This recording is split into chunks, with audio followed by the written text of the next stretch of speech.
계속해서 교육위원회 소속 김홍구 의원님 나오셔서 질문해 주시기 바랍니다.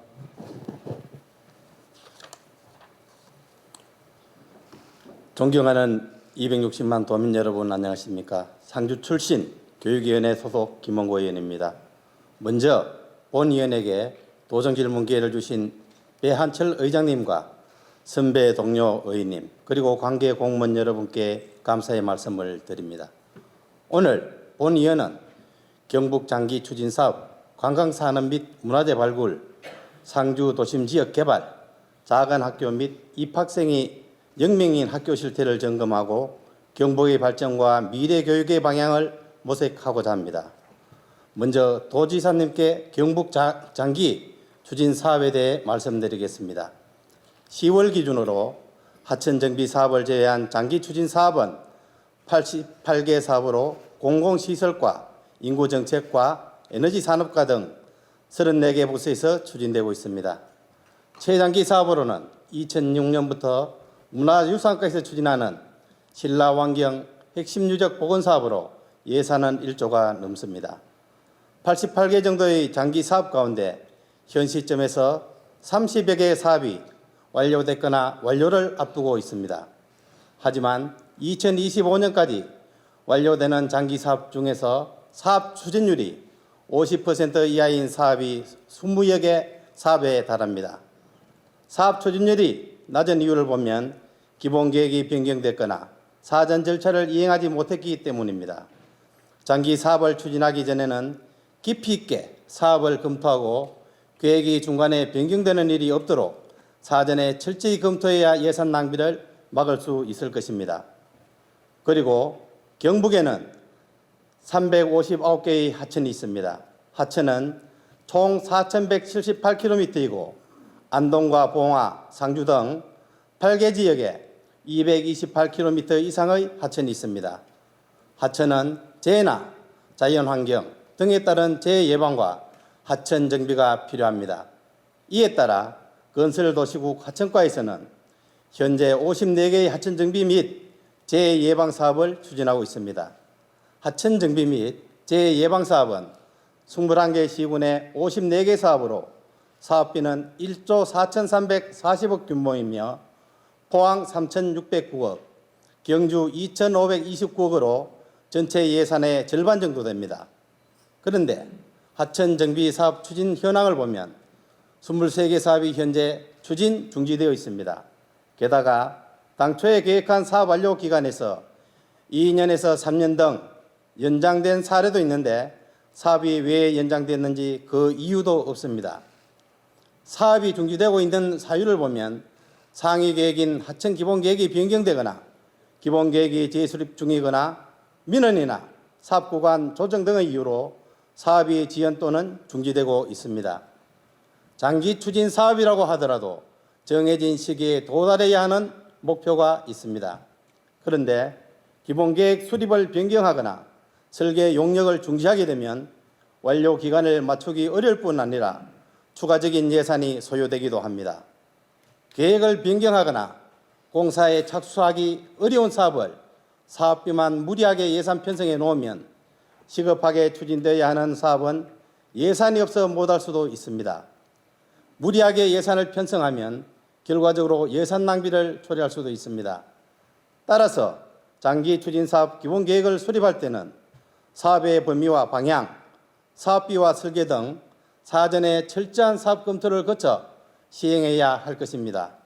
도지사님께 질문드립니다. 많은 예산이 투입되고 있는 하천 정비 사업을 포함한 장기 추진 사업이 이렇게 지연되고 있는 점에 대하여 앞으로 어떤 대책이 있는지 묻고 싶습니다. 다음으로 경북 관광산업개발 및 문화재 발굴에 대해 말씀드리겠습니다. 지역 관광 경쟁력 제고를 위한 관광종합발전계획 제7차 관광계획이 2022년 수립되었으며 총 사업비는 4조 5,643억 원에 달합니다.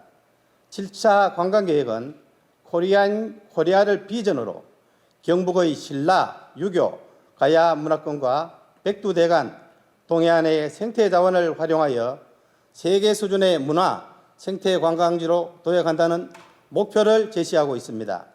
추진 전략으로 글로벌 수준의 관광도시 조성, 권역별 명품 관광지 개발 추진, 지속 가능한 경북관광 혁신 체계를 마련한다는 전략을 제시하고 있습니다.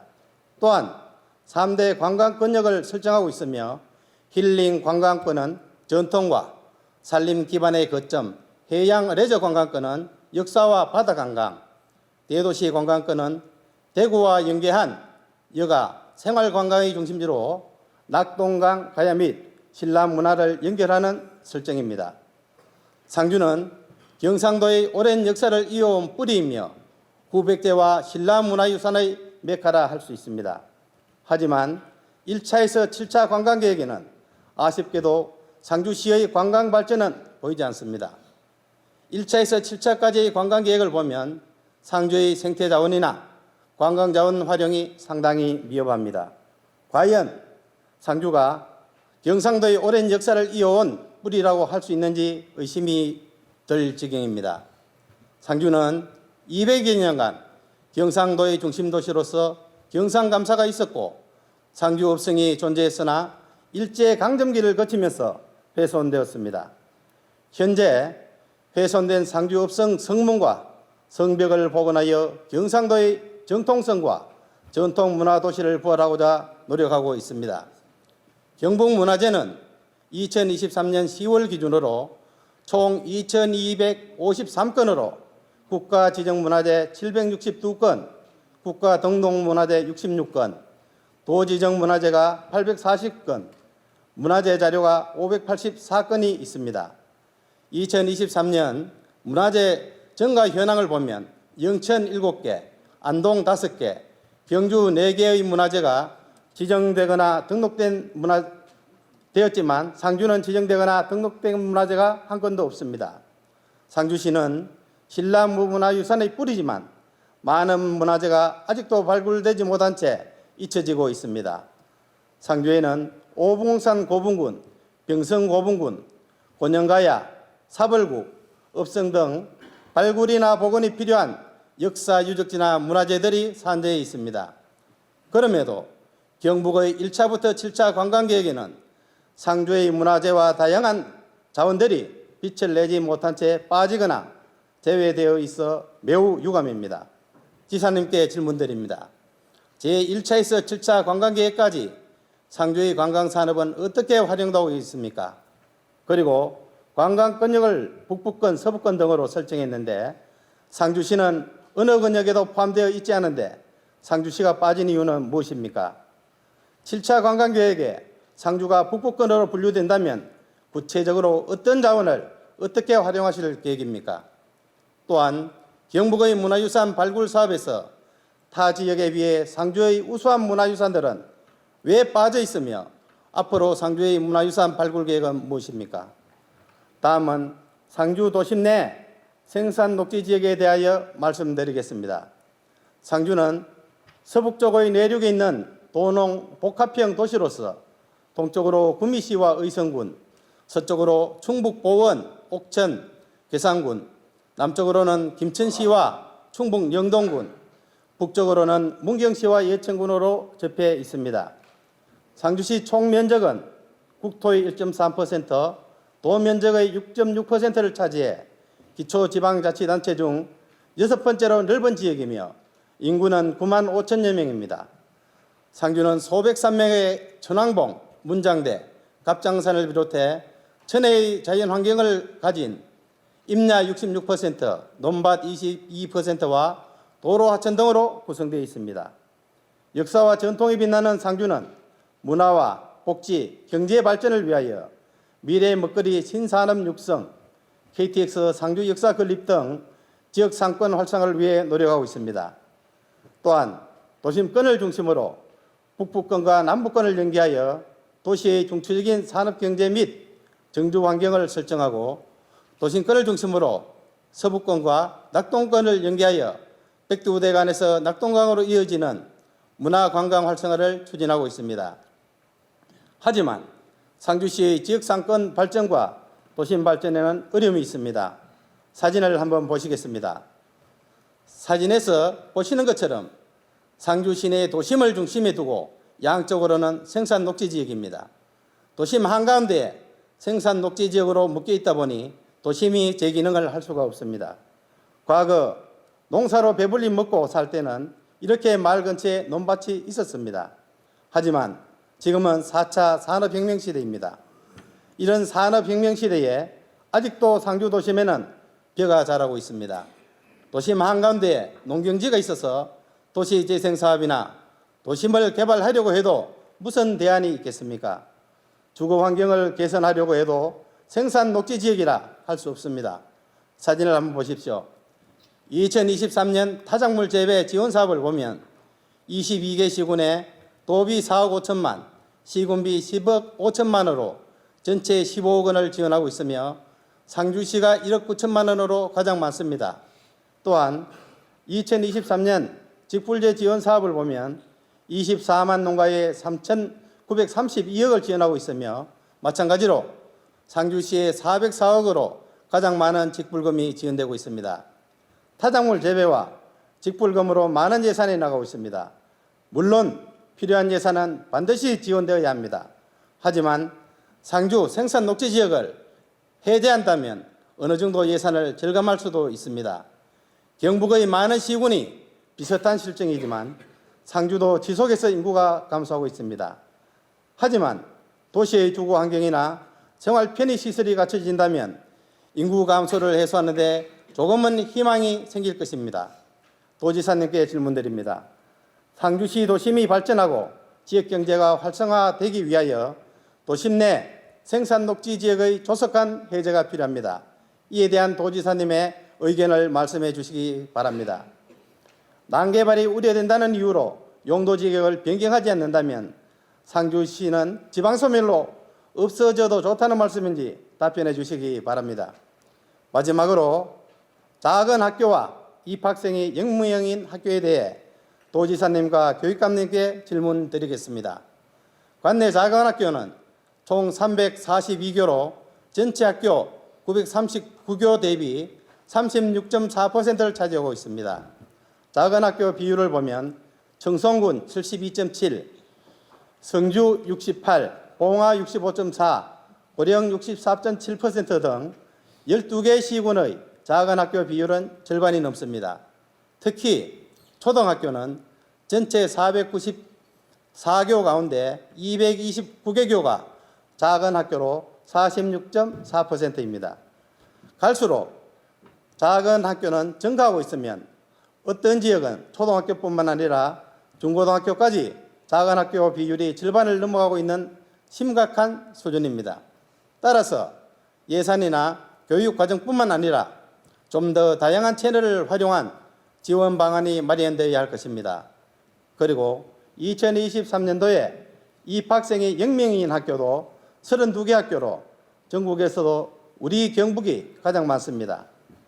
입학생이 0명인 학교는 중학교가 한 곳이고 나머지는 모두 초등학교로 31개 학교에서 입학생을 모집하지 못했습니다. 입학생이 없었던 지역은 울진, 상주, 봉화군이 각 4개교로 많았고 포항, 안동시 각 3개교였습니다.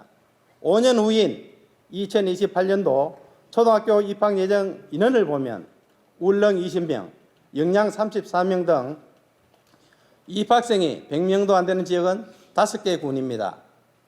얼마 전 언론 보도 자료에 따르면 전남 신안 흑산도의 홍도분교는 아이들이 없어 폐교 위기에 처하자 홍도분교로 전학에 오는 세대에 매월 320만 원 상당의 일자리를 제공한다는 대책을 발표했습니다.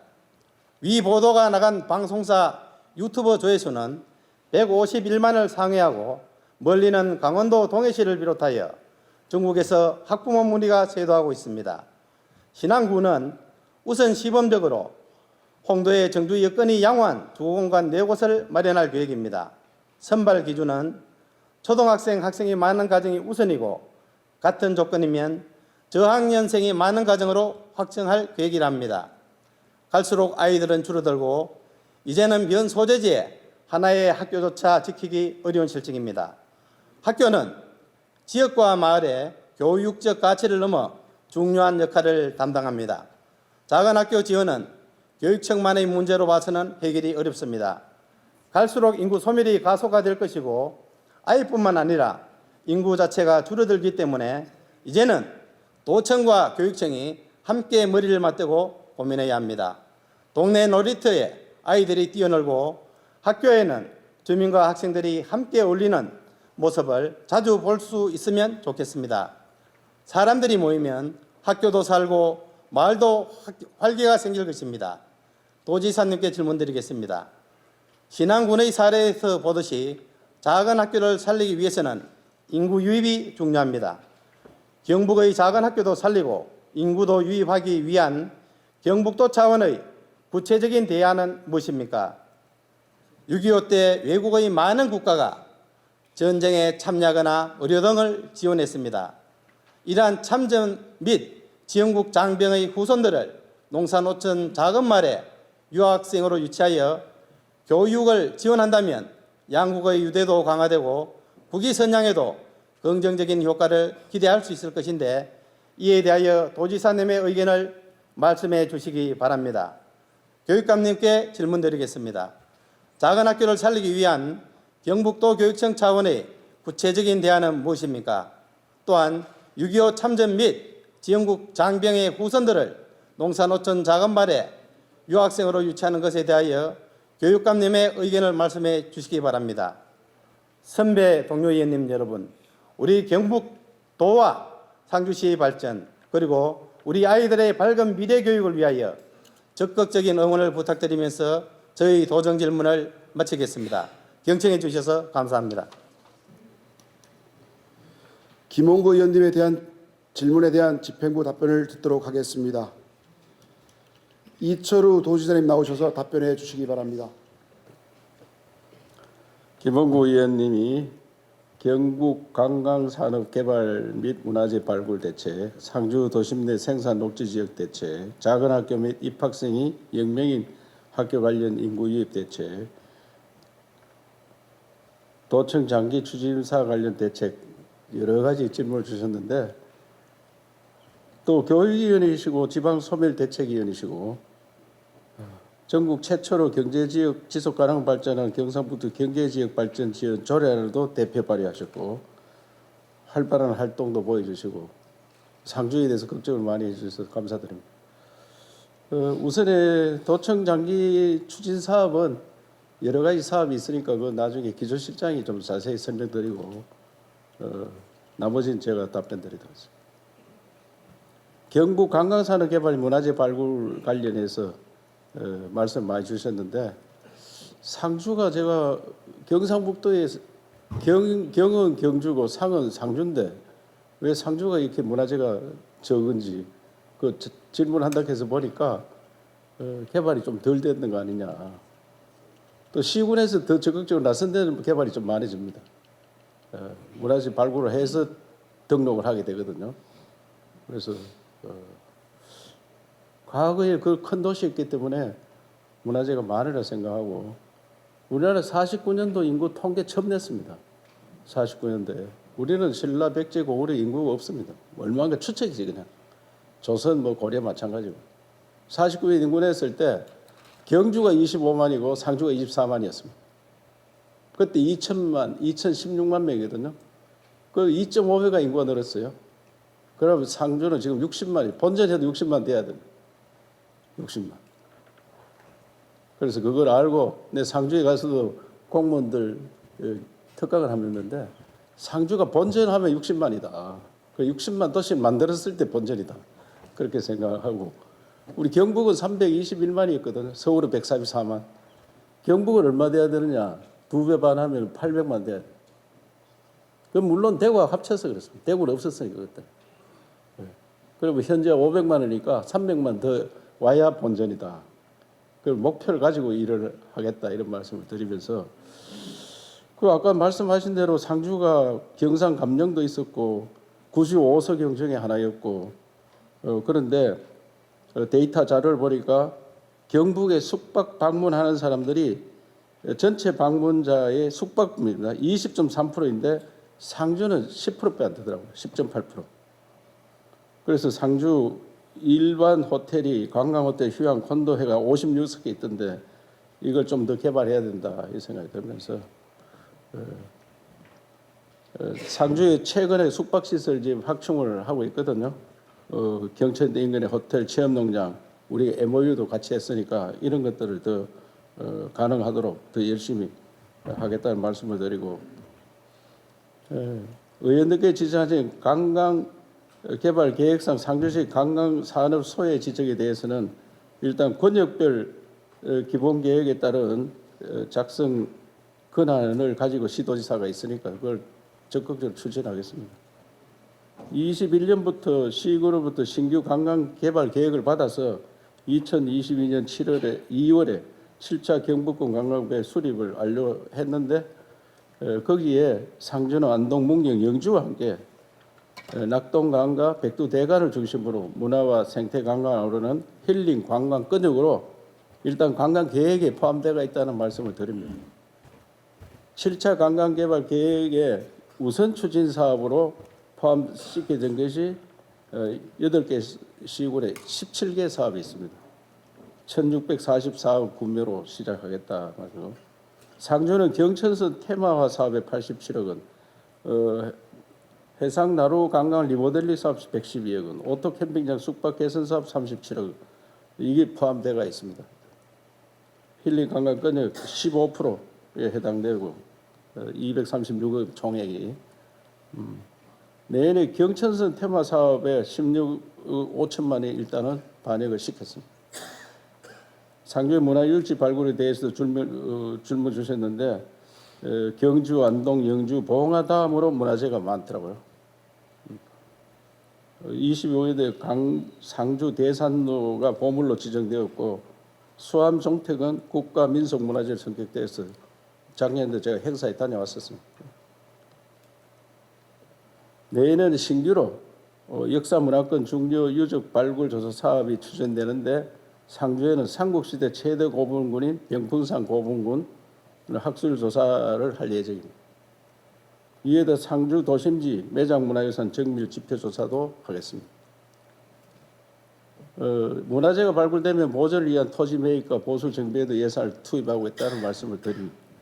유럽의 선진국들이 그리했듯이 우리나라도 소득 수준이 높아질수록 경관이 좋은 호텔과 리조트에 며칠씩 머물 수 있도록 체험하고 즐기는 선진국형 관광이 바뀌는 추세인 만큼 경북의 관광도 선진국형으로 전환하겠다는 말씀을 드리고 이 관광하는데 개인과 그 우리 도와 시군이 함께 개발하는 공동형으로 만들고 있다는 말씀을 드립니다. 상주 도심 내 생산 녹지 아까 걱정을 많이 하셨는데 옛날에 문전 옥답이라 해가지고 그래서 농사 짓고 살 때는 그게 최고였습니다.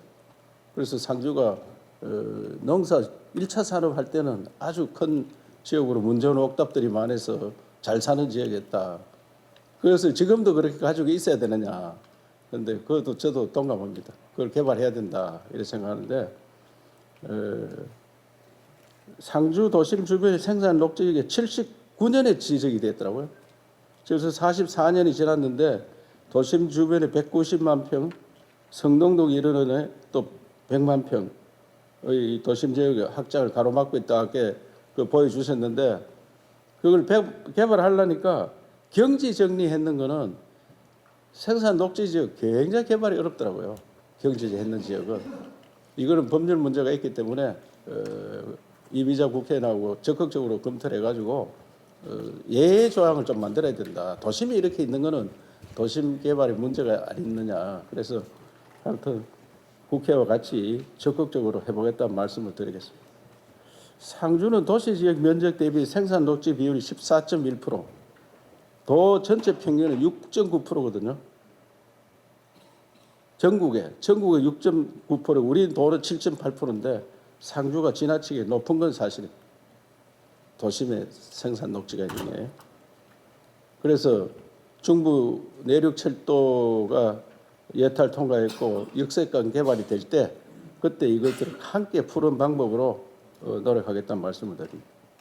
또 현재 상주시에서 계획하는 2040 상주시 도시기본계획에 각종 개발 계획을 넣도록 그 상주시와 협의를 하겠습니다. 상주시의 미래 발전을 위해서 도와 시가 충분한 개발 수요 분석과 구체적인 계획을 만들고 농림부 환경청 관계들과 협의를 해나갔습니다. 그때 의원님 같이 가셔서 우리 적극적으로 좀 해보도록, 이런 권한을 도지사한테 다 달라고 이야기를 했는데 아직까지 잘 안 내놓습니다. 결국은 우리 지방 문제는 우리가 해결해야 됩니다. 왜 우리가 필요한 땅을 우리가 쓰도록 만들어야지, 왜 오지도 않은 사람들이 자기들이 다 관리를 하고 왔는데, 이걸 제가 지금 한다고 하는데 아직까지 뭐 잘 안 내놨는데 조금씩 받아내도록 그렇게 하겠습니다. 작은 학교 아까 신안에 그 좋은 내용 같은데 그 320만 원 뭘로 줄지, 일자리 320만 원짜리가 뭘 할지, 이제 그게 그 젊은이들이, 맞아요. 초등학생이 있다고 하면 젊은 사람들 아니겠습니까?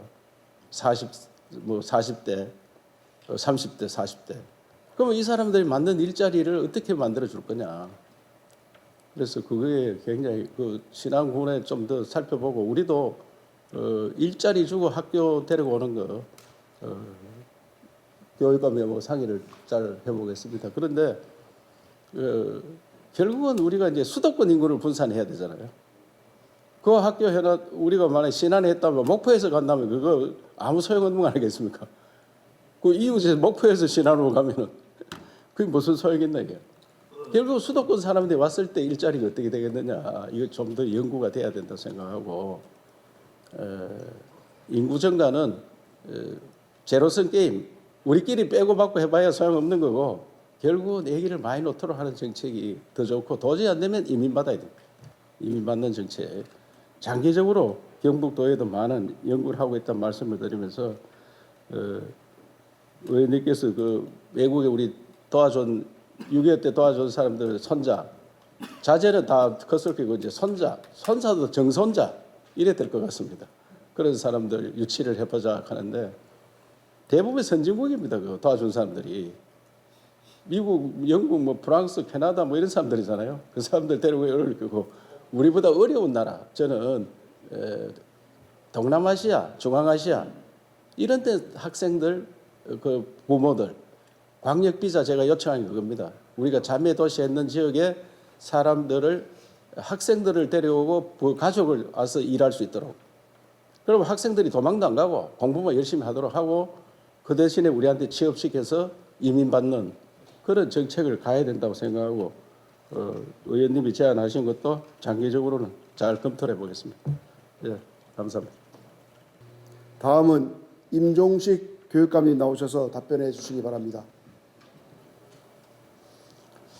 김홍구 의원님께서는 작은 학교를 살리기 위한 교육청의 구체적인 대안, 그리고 6.25 참전국과 지원국 후손들 유치하는 문제에 대해서 질문하셨습니다. 의원님께서는 교육위원회 위원, 지방소멸대책특별위원회 위원으로 오늘 이런 위원님의 소속에 딱 맞는 그런 질문을 하신 것 같습니다. 활발한 의정 활동을 하고 계시면서 학생 영양 식생활 교육 지원 조례, 개인 이동 장치 안전교육 강화 조례를 발의하시는 등 도민과 경북교육 발전을 위해 각별한 관심과 애정을 가지고 지원해 주고 계십니다. 이 자리를 빌려 감사의 말씀을 드리면서 답변을 드리겠습니다. 이 작은 학교 문제는 사실은 상당히 우리 경북으로서는 심각한 문제입니다. 의원님께서 2028년도 신입생 도표를 제시하셨듯이 지금 초등학교 2학년까지만 해도 도내 전체 2만 명 정도가 됩니다. 근데 지난해 태어난 아이들은 11,500명입니다. 그래서 앞으로 28년도 이때 입학되면 거의 반토막이 내는 그런 상황이 되고, 자연적으로 작은 학교도 늘어날 수밖에 없는 상황입니다. 작은 학교는 강점과 단점을 가지고 있습니다. 작은 학교는 학생 수가 적기 때문에 아이들 개별로 보살필 수 있는 맞춤형 교육 과정을 운영할 수 있습니다. 그래서 큰 학교에서는 적응하기 어려운 아이들이 작은 학교에 가서는 주인공 대접을 받고 인성 교육에도 큰 도움이 됩니다. 그런 반면에 또 말씀하신 것처럼 지역 사회의 활력소가 되고 작은 학교라 할지라도 학교가 없어지면 지역 소멸이 가속화되는 그런 영향을 미치는 문제가 있습니다. 그래서 반면에 이 작은 학교의 단점이라 그러면 유지하는데 경제적으로 상당히 좀 많이 비용이 많이 드는 그런 측면이 있고, 특히 또 너무 작은 학교 중에서도 우리 교육청에서는 10명이 안 되는 학교, 이런 학교에 대해서는 경제적인 비용 문제도 문제지만은 아이들의 교육상 소통, 공감하고 협동하는 이런 걸 경험할 수 없는 것은 상당히 큰 손실입니다.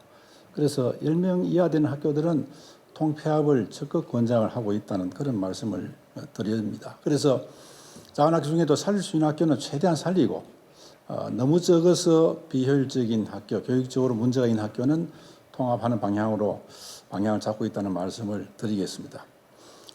이 저출산 문제로 학령 인구가 감소되면 가장 먼저 피부로 느끼는 것이 학교입니다.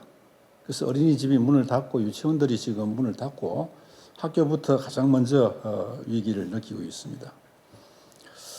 그래서 우리 교육청에서는 작은 학교 살리기 사업으로 작은 학교 자유학구제, 작은 학교 가꾸기, 또 공동교육과정, 또 미래교육지구, 또 해외 우수학생 유치, 이런 정책들을 시행하고 있습니다.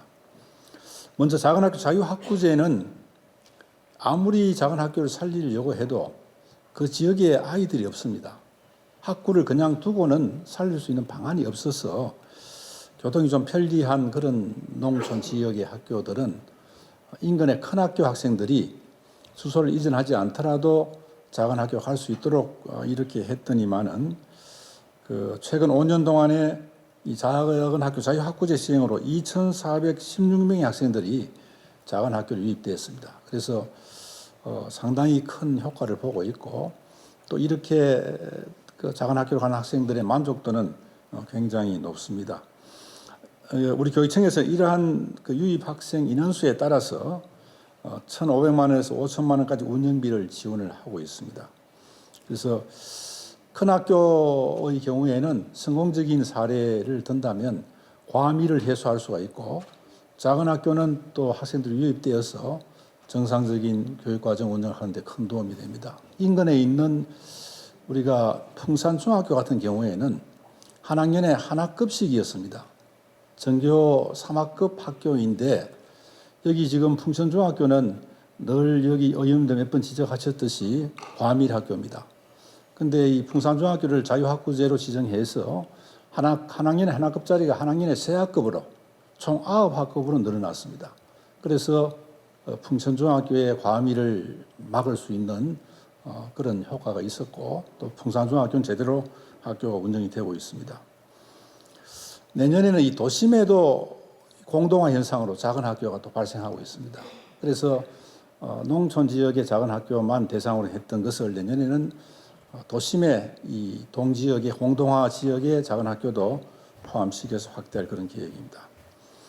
그 외에 작은 학교 가꾸기 사업을 통해서 현재 60명 이하 50개 학교를 선정해서 매년 1,500만 원씩 3년간 교육 프로그램비를 지원하고 있습니다. 그래서 특색이 있는 프로그램을 운영할 수 있도록 하고, 특히 상주 지역에는 이 미래 학교를 많이 신청을 해서 작은 학교들이 상당히 효과를 보고 있다는 그런 말씀도 제가 드리겠습니다. 그 다음에 공동교육 과정은 이 작은 학교들끼리는 사실은 인원수가 너무 적어서 협동이라든지 소통이라든지 이런 걸 배우기가 참 어렵습니다. 축구도 못하고 단체 활동하기가 어렵기 때문에 같은 작은 학교들끼리 함께 수업을 할 수 있는 그런 방안을 지금 노력을 하고 있습니다. 그래서 공동 수업하는 학교, 이게 대표적이고요. 도농상생학교 해서 도심의 학교들하고 교류하는 것, 또 초중 연계 학교, 또 화상 원격 수업 학급, 이렇게 4가지 유형으로 하고 있고, 예산 지원도 하고 있다는 말씀을 드립니다. 특히 이 도농상생은 내년에는 원래 처음 시범을 한번 해봤습니다만은 그 이음교실이라고 해서 큰 학교의 이 한 학년 한 학급들 이 학급을 선정해서 작은 학교로 이동을 해서 일주일에 한 번씩 이동을 해서 거기서 하루 작은 학교 아이들하고 같이 반을 구성을 해서 선생님은 두 분이 됩니다.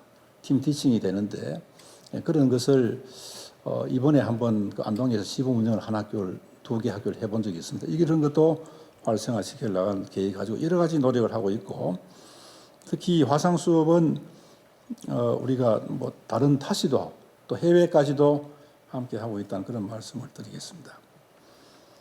이번에 그 이음 교실을 한번 시험해 보니까 그 도시에 과밀학교에 있는 학생들은 그 농촌의 작은 학교에 가면 굉장히 여유를 찾을 수가 있고 또 아이들 인성에 큰 도움이 될 것 같고 또 작은 학교는 또 아이들을 같이 이래 협동 수업을 하니까 큰 도움이 된다는 그런 아이들 소감 발표 있었습니다. 그 다음에 하고 있는 것이 경북 미래교육지구인데 여기는 이제 교육청하고 기초지자체가 협력을 해서 학교와 지역사회를 연계한 지역교육 공동체 구축 및 교육 생태계 조성을 위한 사업을 하는 것인데 상주도 포함되어 있고 지금 8개를 하고 있습니다. 내년에 4개 지구를 추가해서 12개 지구를 운영할 계획이고 마을 학교 등 아이들의 삶의 힘을 키우는 데도 큰 도움이 되고 마을에서도 효과가 있다는 그런 평가를 받고 있습니다. 그 다음에 그 말씀하신 6.25 참전 및 지원국 이 장병 후손들에 대해서 후손들 데려와서 유학을 시키면 좋지 않겠냐 하는 말씀하셨는데 6.25 참전국 또 지원국에 대한 은혜를 갚는 것이 꼭 필요하다는 생각이 들고 이런 것을 통해서 우리 아이들에게도 큰 교육적 효과가 있을 것으로 생각합니다. 그 중에는 사실은 뭐 어린 아이들 데려오는 것까지는 뭐 우리 도청의 전체 가족 이주가 돼야 되니까 같이 협력해야 될 사항인 것 같고 고등학생 경우에는 지급계 고등학교에 내년부터 해외 우수 유학생을 받는데 4개 나라 중에 3개가 참전국이고 또 지원국입니다. 그래서 그런 쪽에 확대를 노력하겠고 또 우리가 뭐 은혜를 갚는 차원에서 과테말라가 지원국인데 18년 동안 교육 정보화 지원을 해왔습니다. 내년에는 이 에티오피아가 참전국입니다. 그래서 에티오피아의 교육 정보화 지원을 하고 거기에 있는 선생님들도 우리나라의 교육부와 같이 하는 사업입니다. 오도록 해서 연수를 하도록 이렇게 하겠습니다. 하여튼 뭐 좋은 의견 주셔가지고 감사드리고 작은 학교 그리고 6.25 참전국에 대한 그런 은혜를 갚는 일에 최선을 다하겠다는 말씀드리겠습니다. 고맙습니다. 이어서 심영재 기획조정실장님 나오셔서 답변해 주시기 바랍니다. 이어서 장기 추진 사업의 지원 대책에 대한 질문에 답변을 드리겠습니다. 위원님께서 말씀하신 하천 정비 사업을 제외한 88개 장기 추진 사업을 분석해 보니 사업 진도가 50% 이하인 사업이 28개이며 그중 국가 계획으로 인한 지연 2건, 행정 절차 이행 및 사업 계획 변경으로 14건, 주민 협의 지원 1건, 총 17건이 부진 사업으로 판단되었습니다. 장기 사업은 변수가 많고 변수에 대한 관리가 사업이 계획대로 진행되는 핵심 요인입니다. 따라서 의원님 말씀대로 사전 검토 절차를 거치고 있으며 예산 반영 전에 추진할 만한 사업인가를 평가하는 타당성 조사, 사업 추진 여부를 결정하는 재정 투자 심사, 공유 재산 심의 등 절차를 이행하도록 제도적 장치가 마련되어 있습니다. 다만 지방 사업의 특성상 지적해 주신 장기 사업의 대표 사례인 신라환경 핵심적 보건 사업 같이 문화재청의 기본 계획과 같은 상위 계획이 있어 이에 따라 진행되는 사업은 지방에서 진도율을 높일 수 있는 여지가 제한되는 상황이 사실입니다. 또한 순수하게 지방비를 투입하는 사업이라 하더라도 경상북도 수련원 건립 사업처럼 사전 절차들을 모두 거친 후에도 환경부의 환경영역평가 협의 과정에서 환경훼손 최소화 방안 마련이라는 의견이 추가로 나와 실시 설계가 지연되는 사례들도 있었습니다. 건축 기획 용역 단계에서 원자재 가격 상승으로 사업비가 증가하여 지방재정 투자 심사를 다시 거쳐야 하는 사례들과 사업자와 이해관계인 간 민형사 소송 등으로 사업이 지연되는 사례들도 있었습니다. 다양하고 예상치 못한 변수들이 있는 만큼 장기 예측의 오차 범위를 줄이기 위해 재정 부담을 수반하는 대규모 사업, 장기 사업을 사전에 예산부서 재정 합의 시 사업 대상, 내용, 추진 방법을 상세히 검토하고 경북 예산 편성 및 기금 운용 계획 수립 기준에 따라 예산 요구 시 연도별 투자 계획, 자금 조달 계획 등 구체적인 사업 계획을 가지고 예산 심의 단계에서 집행 계획을 철저히 검토하는 방안을 실행하도록 하겠습니다. 마지막으로 장기 사업들의 집행률을 제고하기 위해 중앙정부의 제도 개선이 필요한 과제들도 존재하는 상황입니다. 특히 하천 사업의 경우 하천 정비나 재해 예방 목적으로 장기 추진하는 사업이 대부분인데 그 시급성에 비해 하천 기본계획 변경, 실시 설계, 환경 영향 평가 등 과다한 행정 절차를 거치면서 지연되는 사례가 많습니다. 신속한 재해복구와 하천의 위험 요소 제거를 위해 지방 하천과 소하천에 대한 환경 영향 평가 면제 등이 필요하고 이를 중앙정부에도 지속적으로 건의하고 있다는 말씀을 드립니다. 이상으로 답변을 마치겠습니다. 감사합니다.